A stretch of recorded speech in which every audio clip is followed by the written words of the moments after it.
So I spent some time flying some of the best drones in 2026, and honestly, drones have reached a point where even the mid-range ones feel insanely capable. But here's the thing, not every drone is built for the same type of user. Some are made for cinematic shots, some are designed for portability, and some are just fun to fly without overthinking it. So instead of just talking about specs, I focused on what it actually feels like to use these drones in real situations. The Mavic 4 Pro feels like a serious tool the moment you start using it, and it's easily the most professional experience out of all the drones I tried. The stability in the air is incredible. Even in slightly windy conditions, it just holds its position like it's locked in place. When it comes to camera performance, this is where it really stands out. The footage looks extremely sharp, dynamic range is excellent, and colors feel very cinematic straight out of the camera.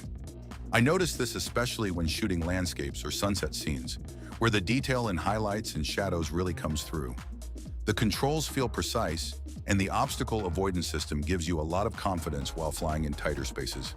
It's not the most portable drone, and it's definitely on the higher end, but once you start using it, you understand why.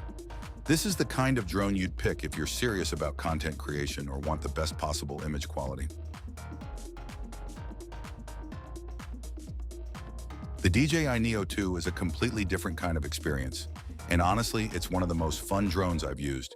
It's lightweight, quick to set up, and doesn't feel intimidating at all, which makes it perfect for casual users or beginners. What stood out to me is how easy it is to just take out, launch, and start flying without overthinking anything. It feels responsive and smooth, and even though it's smaller, it still handles itself well in the air. The camera isn't as powerful as the high-end models, but it's more than good enough for social media, travel clips, or quick shots.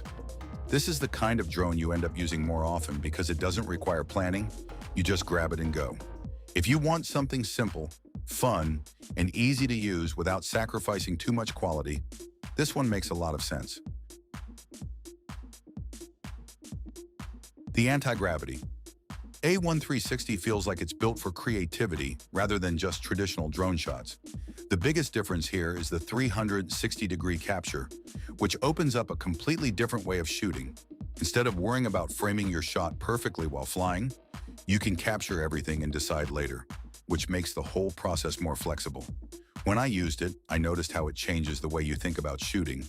You're not just flying forward and recording, you're experimenting more with angles and movement.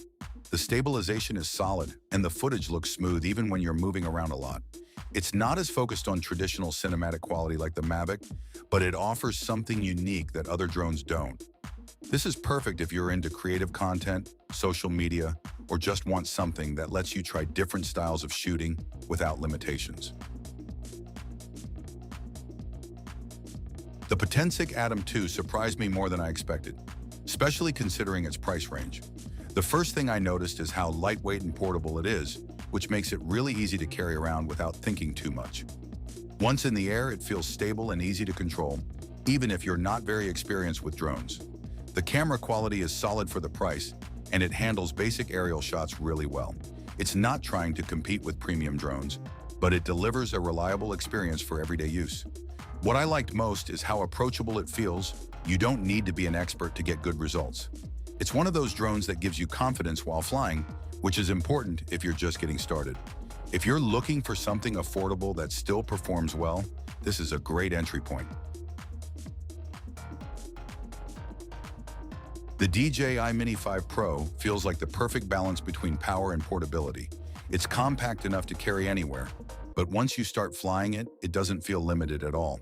The camera quality is impressive for its size, and it handles both photos and videos really well.